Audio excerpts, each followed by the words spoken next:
Hi there. Welcome to episode 4 of the WaveBack Music Podcast. Today's game is Sonic the Hedgehog 2 for the Sega Genesis. Enjoy!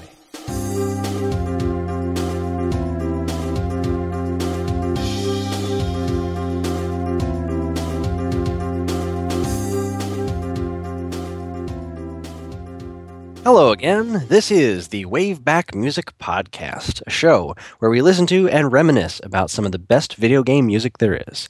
My name is Chris, and I'm your host, and we are live again, so to everyone tuning in as we broadcast this evening, thanks for joining.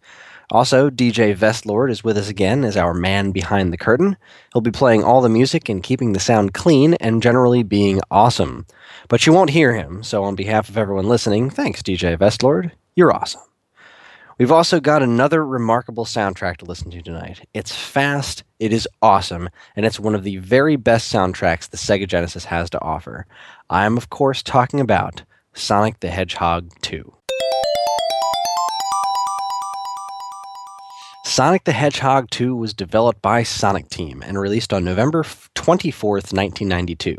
The game's composer was Masato Nakamura. He also did the music for the original Sonic the Hedgehog, which we'll probably do a show about at some point, but not Sonic the Hedgehog 3. He was actually scheduled to do Sonic the Hedgehog 3's music, but then some contract stuff fell through, and, well, Sonic 3's soundtrack is its own animal, and a very good one at that. But tonight, talking about Sonic 2. Anyway, Mr. Nakamura, he has his own rock band called Dreams Come True, and is an executive for DCT Records. So, let's set the stage a little bit. The original Sonic the Hedgehog changed the landscape of the video game industry. In a world where Mario was king, Sonic came in and took the spot as the quote-unquote cool mascot, helping give Sega a foothold in the console market. By the time Sonic 2 came out, the Nintendo-Sega rivalry was in full swing. I was always firmly in the Nintendo camp myself, though I will admit that every once in a while Sega had some games that would make me a little jealous of the Genesis. Sonic was always one of those games, and the music was one of the biggest factors in that. I'm not crazy about the Genesis' sound chip. It does a lot of things right, but there's something about the sounds it produces that when not used correctly can make things sound kind of ridiculous. Think particularly rock and roll stuff. If you want a good comparison, listen to the Uniracers for Super NES soundtrack and the Comic Zone for Sega Genesis soundtrack. There's quite the contrast there. I will say that I've recently grown quite fond of some Genesis music, and I've learned to appreciate just what it was capable of. But by and large, very few games on the console reached the level of audio excellence that the Sonic series did. These games consistently have some of the best sounding music on the console, and Sonic 2 is proof positive of that. So let's get right to it. The first song that we're going to play is... We're going to skip over the intro and the options screen and any of that other stuff, because we're going to go like we're pretending to play the game straight off the bat. You start up the game, you turn on the Genesis, and Sonic runs by, and the Sega logo's there, and you hear the classic Sega, and that just fills you with a nostalgic glee. The first Sonic, starting up the Green Hill Zone, is one of the iconic musical moments in video game history. It's such a good song and such a pretty landscape, just this gorgeous, colorful, vibrant. It was everything that the NES strove to do, but just so pretty on the Genesis. And for Sonic 2, they needed to match that. They needed to exceed that. And I personally think that with the Emerald Hill Zone, which is the track we're about to listen to, they did. They exceeded that start, because what you knew about Sonic at this point was that it was all about speed, but it wasn't all about speed. Sonic's personality was all about speed and being fast and having attitude, but the game itself was actually a rather meticulous platformer.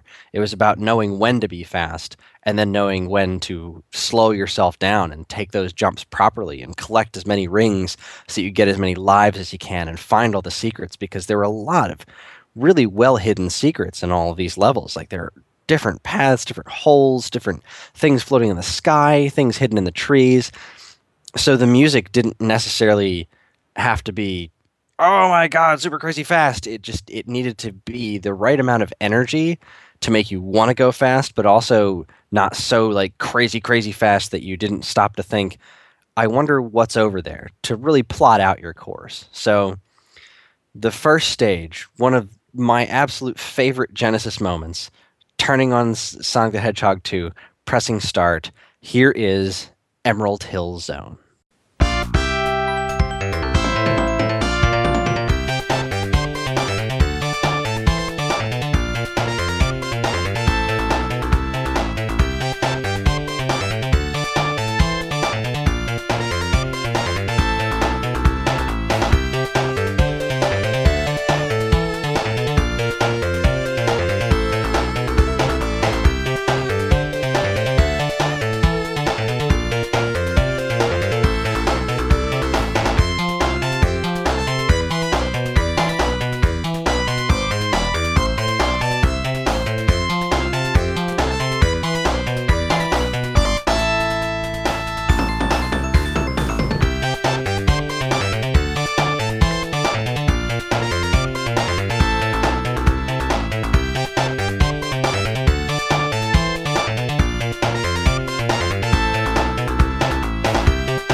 Now, probably the most impressive piece of this is the very, very beginning, like the way it starts. This song's version of da da da da da da.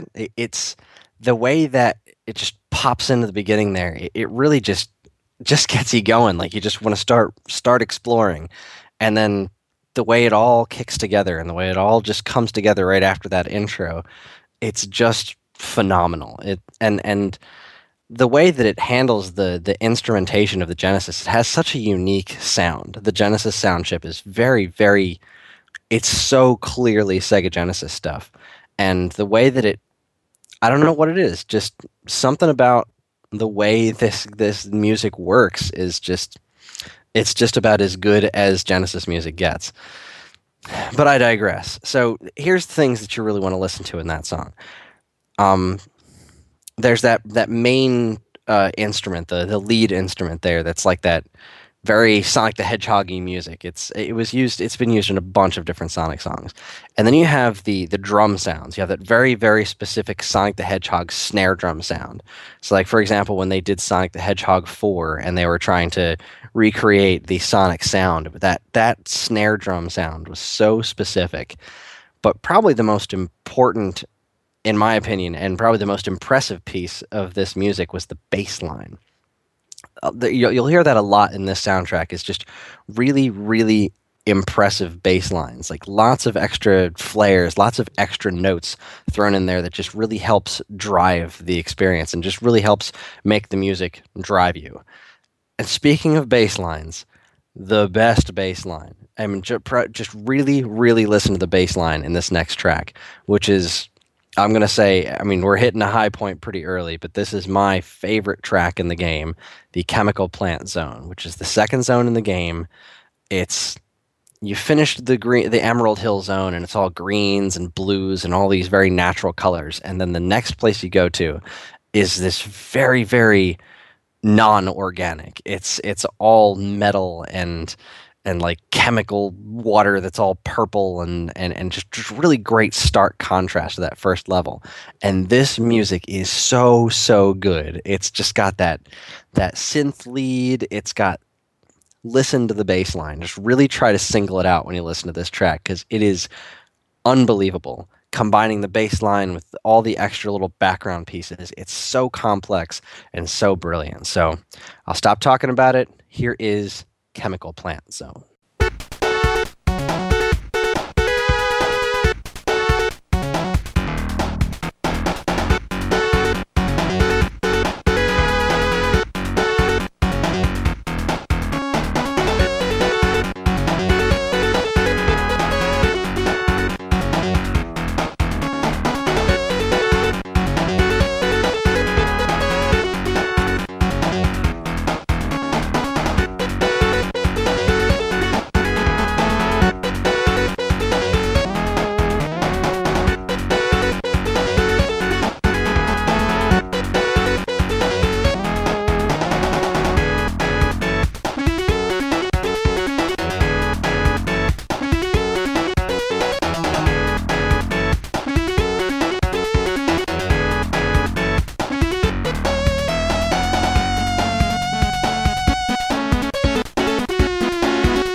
Now, perhaps more than any other track in this game, this track uses every ounce of what was available of the Sega Genesis's sound chip to just make every piece come together in such a driving.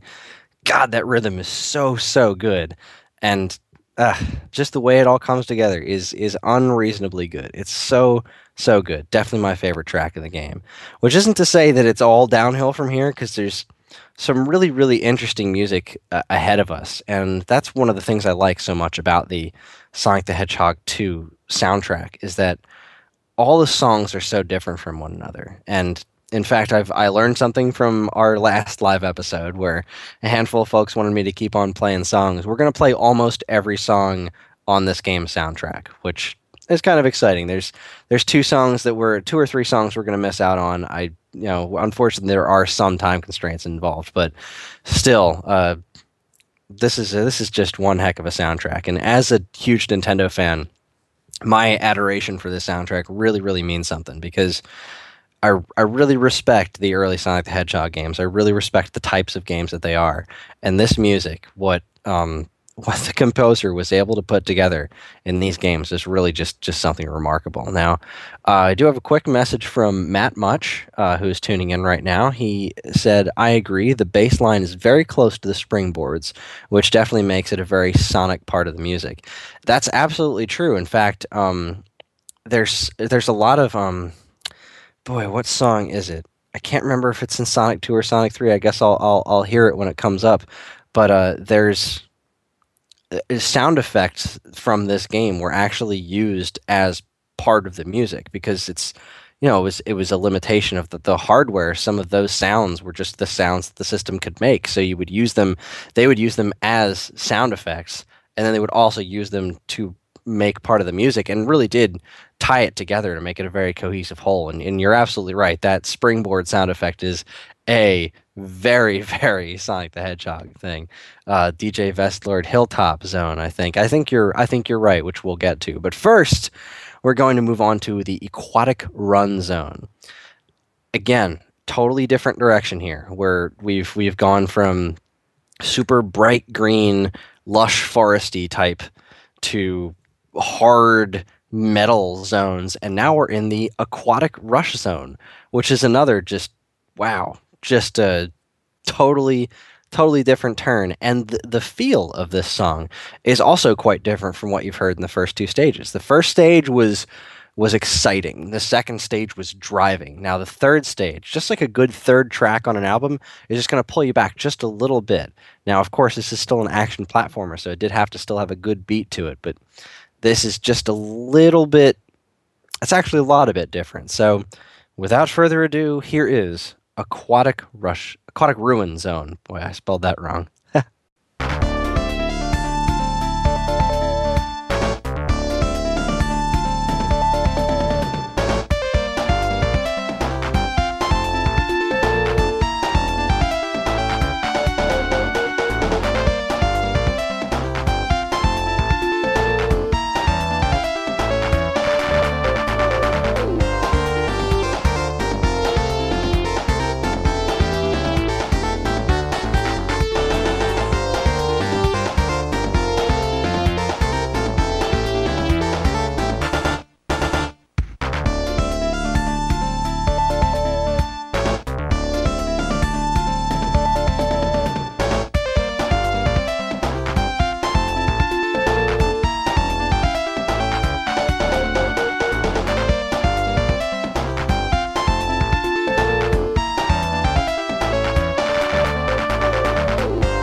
Now that is a very different drum beat than we're used to hearing in the rest of the soundtrack of this game. Just that kind of syncopated rhythm. It's just it's different from your standard 1 2 3 4, and it adds such a neat flair to this song.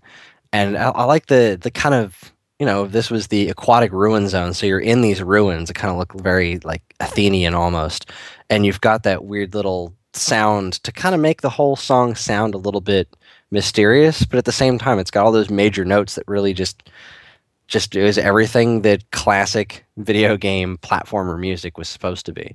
So again, really, really matching the area that you were in. And now we're moving on to track number 4, and it is another radical change as far as the general soundtrack is concerned, and actually the gameplay itself.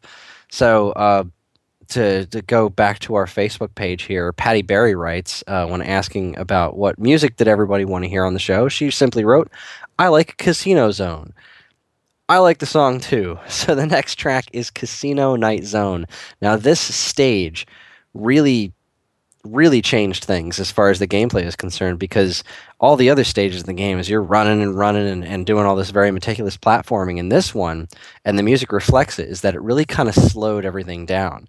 Like this was all about platforming and occasionally stopping to play pinball and land in little slot machines and things like that. It was just it is such a fun piece of the game, and again looked nothing like any of the prior stages in the game. Absolutely nothing. It was again a very, very different and radical turn for the for the game. So I'm just going to stop yammering on and on about and let this song speak for itself. Really listen to the bass line, because the bass line is really like the driving thing in this game, and just picture yourself in this kind of environment, because again, this music really, really matches up to the background, which is a great thing for a video game to be able to do, especially something that has so many different types of zones and different types of gameplay. So here is Casino Night Zone.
Now, one of the things that I really like about this track and about this stage in general, because like I said, this stage was all about slowing you down. In a game that was just all about building momentum and going fast, this stage stopped you like dead in your tracks so often.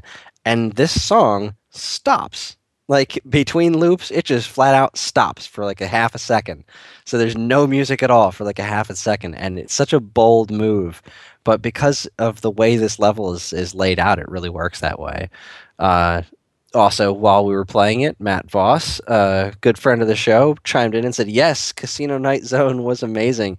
And I completely agree. And thanks for tuning in, Matt.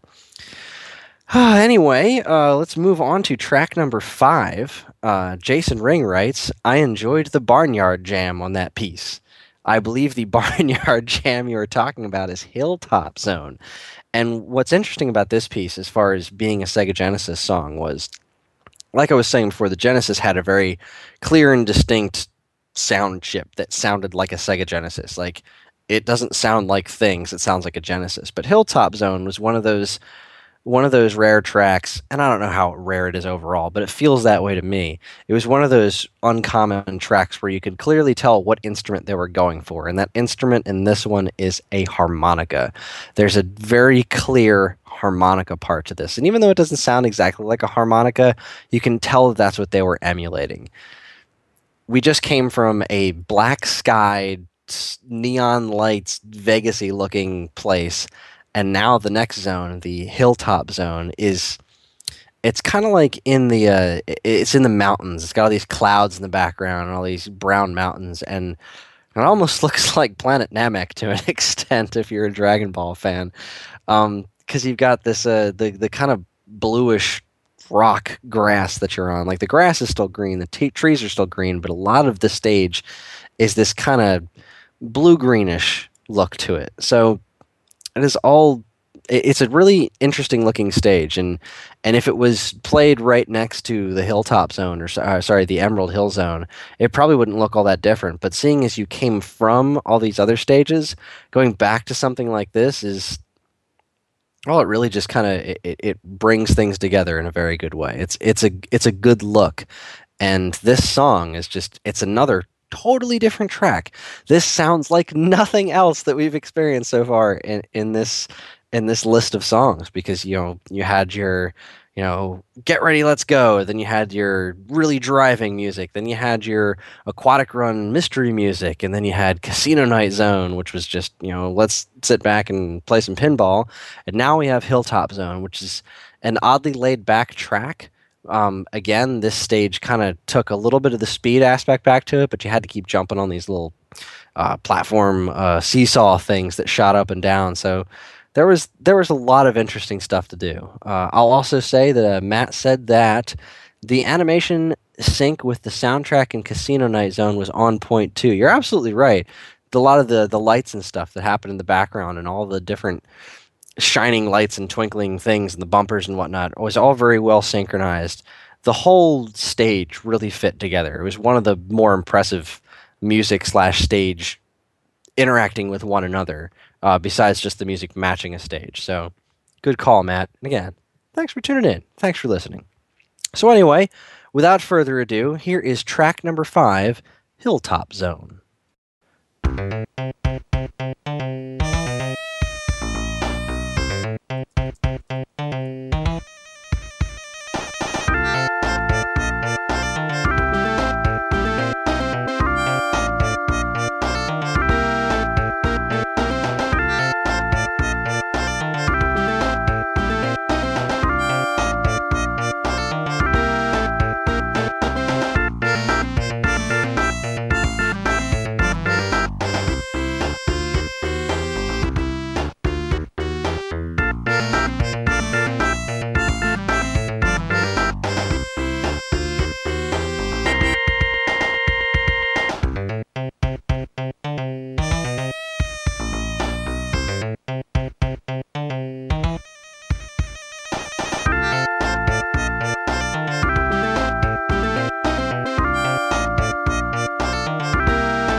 And that there was the Hilltop Zone from Sonic the Hedgehog 2.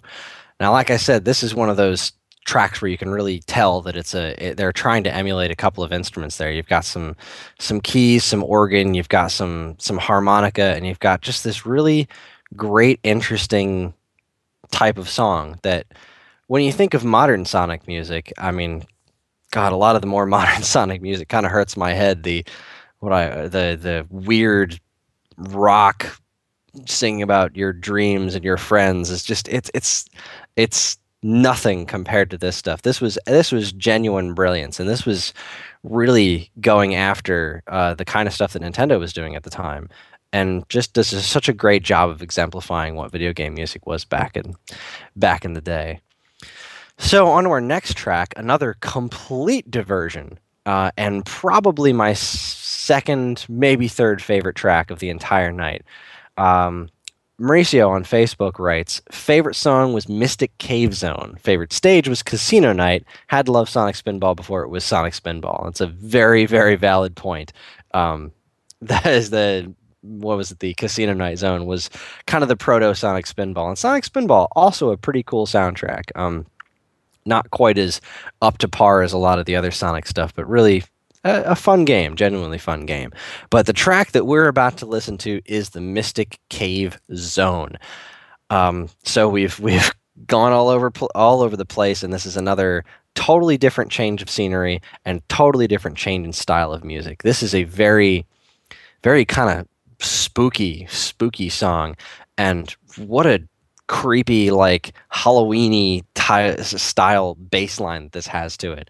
This whole track is probably one of with the exception of the Chemical Plant Zone, it's probably the coolest track in there, and it's got a lot of 90s hip hop aspects to it, like I guess kind of cheesy in a way, but then again, everything in the 90s was. But I can't really sum up the kind of music that this is, so we're just going to go ahead and listen to it. This is track number 6. This is Mystic Cave Zone.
Now that track right there, getting back to what I was talking to before about with Matt Much, the bass line in that is literally the spring sound.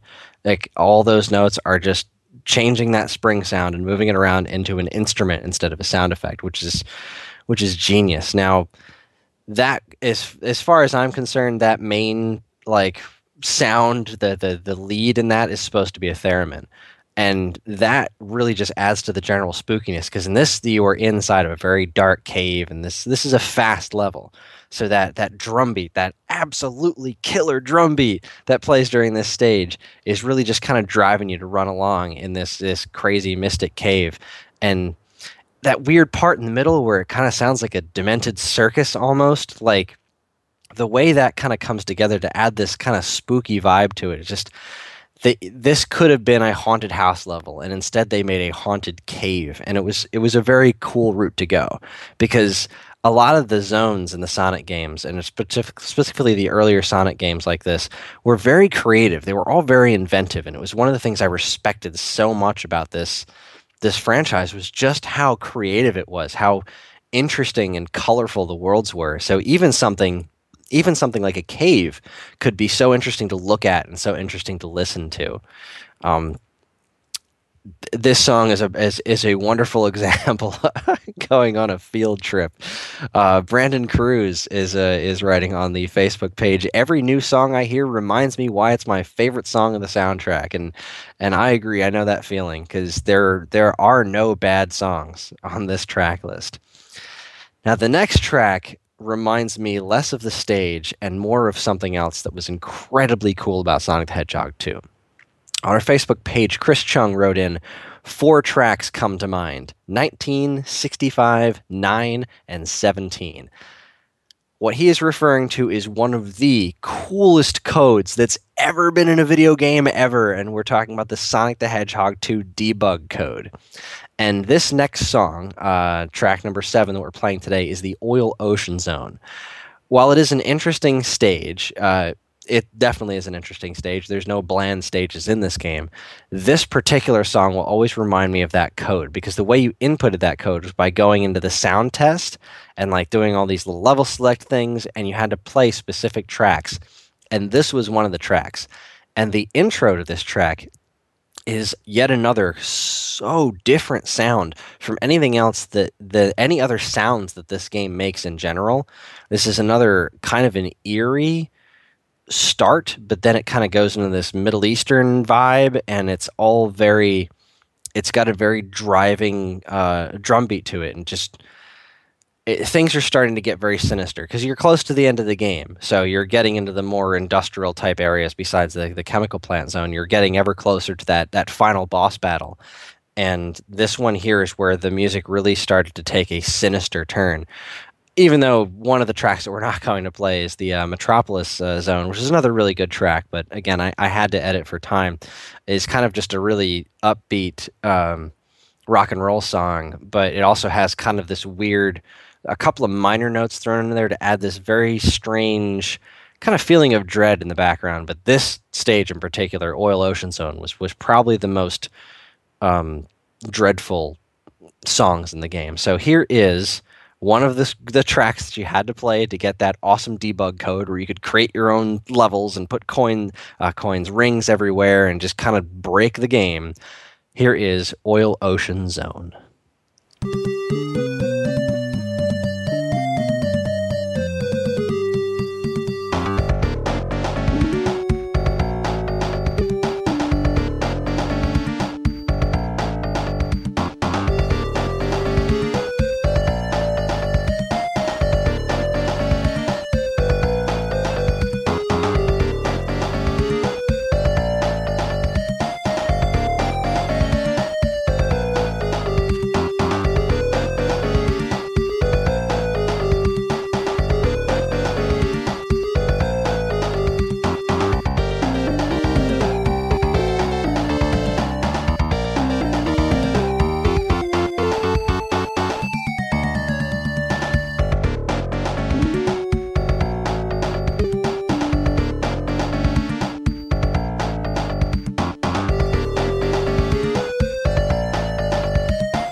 Another radical departure for the Sonic the Hedgehog 2 soundtrack. It was, again, Oil Ocean Zone, what a weird song, and just what a strange turn. And God, I love this soundtrack so much. Um, so again, that was it. Just kind of has this weird little Middle Eastern vibe, but it definitely fills the player with dread. It lets you know that you are getting close to the end of the game. Now, speaking of the end of the game, we're coming up on the ending here. We're definitely past the halfway point. One of the most important songs in any video game is boss music, and that's what we're going to listen to next. We're going to listen to the boss music from Sonic the Hedgehog 2, which will be our track 8. This track is it's what a good boss song should be if you're going to use a generic boss music. Now, some games tend to have different songs for each boss, kind of depending on what type of boss they were. Think of a soundtrack like Super Metroid, where you had a handful of different types of boss music that would really set the stage for what kind of battle you were about to have.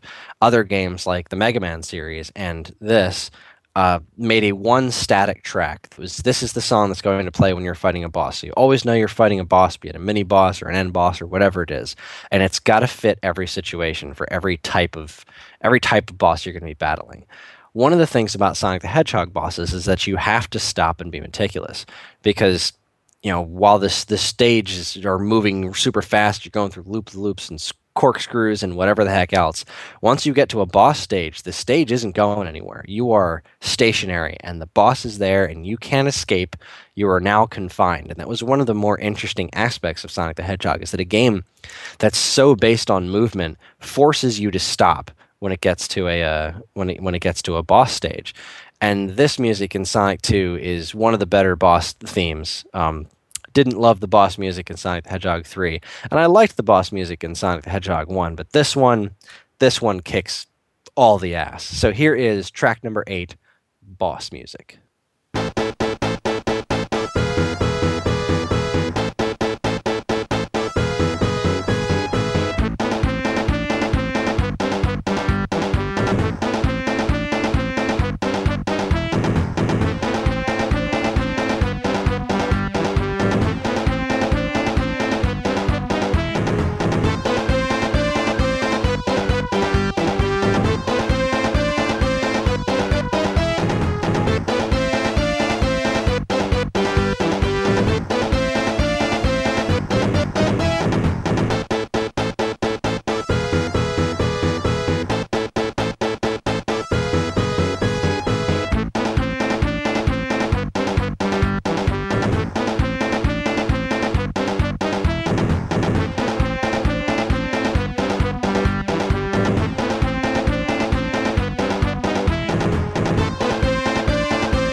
Now, I love the way this song builds and builds and builds, and then brings it back down to the looping point, and doesn't really lose much of the intensity. But the way it builds up, and kind of adding harmony on top of harmony, and so you eventually get to that 4-part harmony before it stops and loops itself over again, is brilliant. But then on the same token, you still have like this almost kind of goofy, awkward piece about the way this music works, because the boss that you're always fighting is Dr. Robotnik, who is just such an odd looking character. Like, he couldn't be less cool. So you have Sonic, which was designed to look as cool as possible, and then you have the villain. Like, if you look at Bowser's a cooler looking character than Mario is, but that is totally flip-flopped for Sonic the Hedgehog. And so even when you've got this like kind of driving, almost serious sounding boss music, it still kind of has that like womp, womp, womp, womp, like kind of silliness to it, because you're fighting Dr. Robotnik and he looks like a giant egg in pants. He's just a silly looking boss. So anyways, the next track we're going to play is not the last track of the night, but it is one of the last tracks in the game. This is the ending music. This isn't going to be the credits music. I'm actually not nuts about the credits music in this one. The credits in this game were one of those things that I don't love when games do, where they try to do like a montage of all the songs in the game, and they mess with the tempo to try to make them all match and fit together, and I just didn't like it. But this ending music was not bad. It's again, it's kind of like the I think I mentioned this during the last episode about the Wonder Boy 3 stuff, where the music is kind of sad, not quite Mega Man 2 levels of sad, where you're walking through a field and you think you're going to kill yourself or something, and then he fades into the darkness or whatever heck happens at the end of that game. But still, it's a relatively somber piece. It calls back to one of the other option screens that in the game, which is a kind of a weird musical callback, but it just kind of plays on a bunch of themes that the musical themes that the game had struck before. It's a slower piece, but it's an interesting piece, and I'd be remiss if I didn't play the ending music sometime tonight. So here is the ending music from Sonic the Hedgehog 2.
Now that track right there is like I said, it starts off kind of somberish, but it kind of moves on to a more victorious feel, and it should be because this game isn't exactly easy, or at least I've never found it to be easy.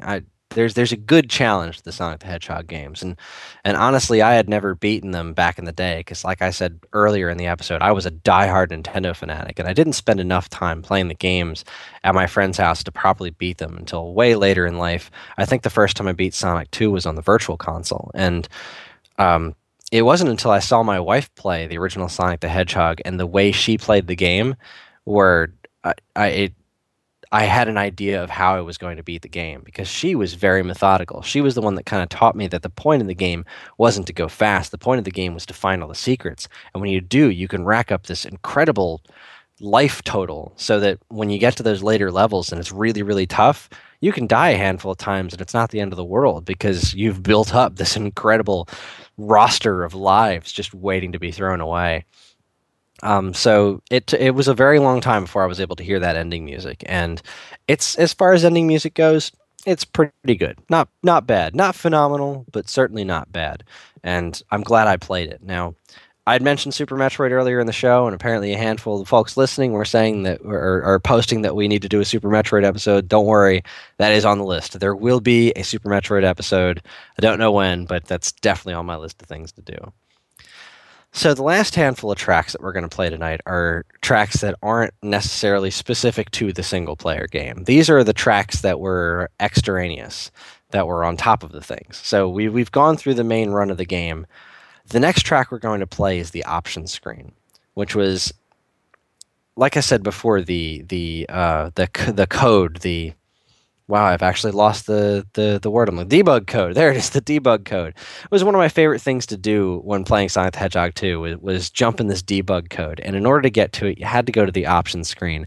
And this song is just so delightful. It really reminds me a lot of the password music in Mega Man 2 and 3, or even Mega Man X. Just this kind of off the beaten path. Wouldn't work in any other situation, but still a very joyous and very entertaining piece, and that it's on something like an option screen that a lot of people aren't going to spend a whole lot of time on.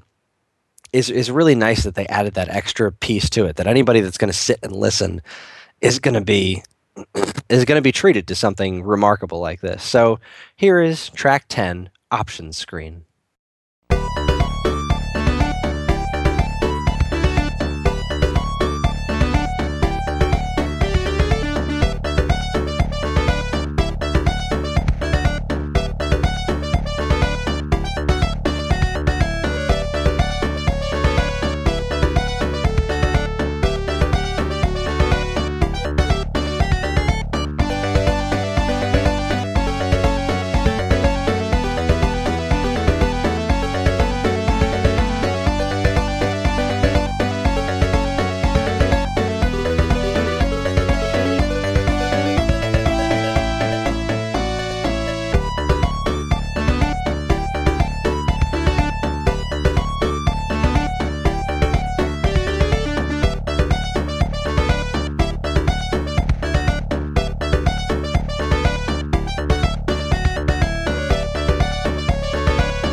So there is, at long last, the options screen. Sorry if there was some strange noises there. I didn't realize my mic was still on. Oops. But anyway, yes, that was the options screen. That was a very delightful tune.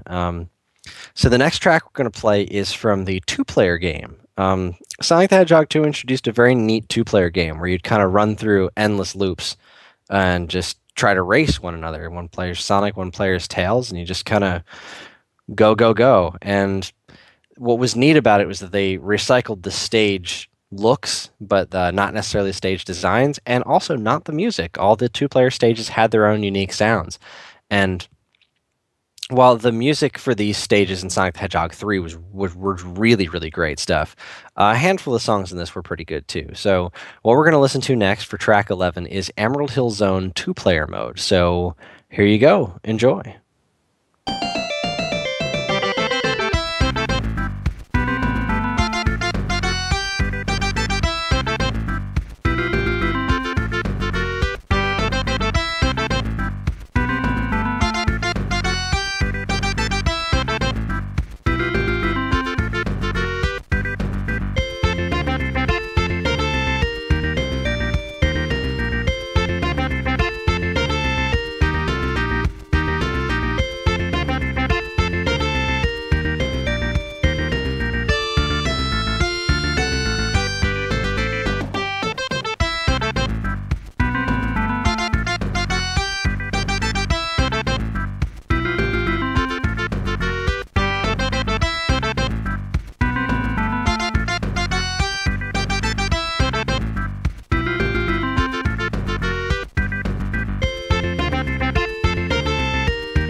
That right there was the two-player version of the Emerald Hill Zone song. And it's interesting that that's such a different feel because, like I was saying, Matt was asking, yes, those stages were endless. Yeah, they were just a loop that would just keep going over and over again.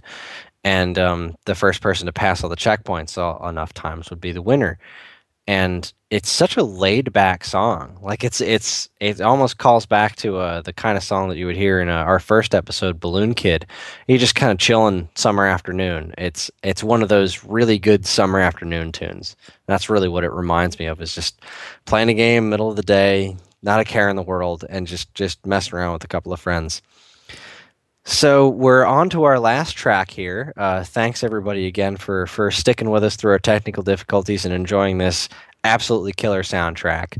I saved one of the best tracks for last. This is really high up there as far as one of some of my favorite music in this game. And what we're about to listen to is the music for the special stages. In the original Sonic the Hedgehog, there were, and actually most of the Sonic the Hedgehog games, there's special stages, like very different types of games that you would play to get the Chaos Emeralds. So in the first game, it was this weird, you were always in ball form and the whole world is rotating around you. It's really, really trippy. You've got these weird polygon birds and stuff flying around in the background. It is bizarre as heck. In Sonic the Hedgehog 3, which are actually my favorite special stages. Now, I know that Mauricio mentioned on Facebook before that the special stage music in Sonic 2 is the best, and I disagree. I love the special stages in Sonic the Hedgehog 3, the music and the gameplay of them. But the special stages in Sonic 2 are also really, really, really good. It's from a behind the hedgehog view. You're running in these half pipes, and the Genesis couldn't really do this extraordinarily well. You see effects like this in, like, say, the Genesis version of Space Harrier, where it's never really good at scaling things toward the screen, or they didn't come into being extraordinarily good at that until later, because running on the giant sphere in Sonic 3 looked way smoother than running on this half pipe in Sonic 2. But it was still a really cool game to play where you're just trying to collect all these rings and get past these checkpoints with certain numbers of rings and trying to dodge all these little landmine looking things that were floating in the air and getting in your way. And you could even have Tails running behind you, also collecting rings and also getting hit by things and losing all these rings. So it was kind of a double-edged sword. But playing through these stages it was always fun tracking one of them down, getting to the point where you could get to do one of these stages. And obviously, when you get all the Chaos Emeralds, you can turn into Supersonic, which I have no idea how Sega did not get sued by Shonen Jump or the owners of Dragon Ball Z in general, because, wow, Sonic literally goes Super Saiyan. If you've never seen it happen in the game, he actually goes Super Saiyan. Flat out plagiarism. Anyways, back to the song. Special stage. Really great tune. It starts off with this little piece like you are getting ready to go on a race, because now none of the rest of the game matters. There's no specific enemies out to get you or anything. You are on a track and it's an endurance run. And the music matches that perfectly. And it's got a great rhythm. It's got an awesome bass line. It's just got such a great beat to it. Enjoy the heck out of it. Turn up your speakers. Here's our last track of the night. Special stage.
Couldn't have picked a better song to go out on. So there it was, special stage, and that's going to be our show for the night. Thank you, everybody, for tuning in and listening. I had a blast listening to all this music and talking about it with you. Thanks, everybody who wrote in. I don't know what the next one's going to be. I should have thought about it beforehand, but I actually haven't decided what the next soundtrack's going to be. But we've got a lot of really fun stuff planned for the WaveBack Music Podcast in the future. I'll continue to do episodes offline, and then we're going to do another live one. Probably trying to shoot for about one live show a month on this because, man, I'm having a blast, and I hope you are too. Again, thanks everybody for listening. Thanks for tuning in. Check out all the rest of our great original content over at geekade.com. We've got podcasts galore, Stone Age Gamer, Apathetic Enthusiasm, Paper Cuts, Comic Book Podcast. We've got lots of great original articles. We've got a handful of videos. We just covered Atlantic City Boardwalk Con. We're going to be going to Too Many Games in next month. That's going to be an absolute blast. You'll hear a lot more about that in the future. And then Garden State Comic Fest is coming up soon. So, boy, we've got a lot of good stuff in the works. Thank you, everybody, for all your support, and have yourself a wonderful evening. Good night.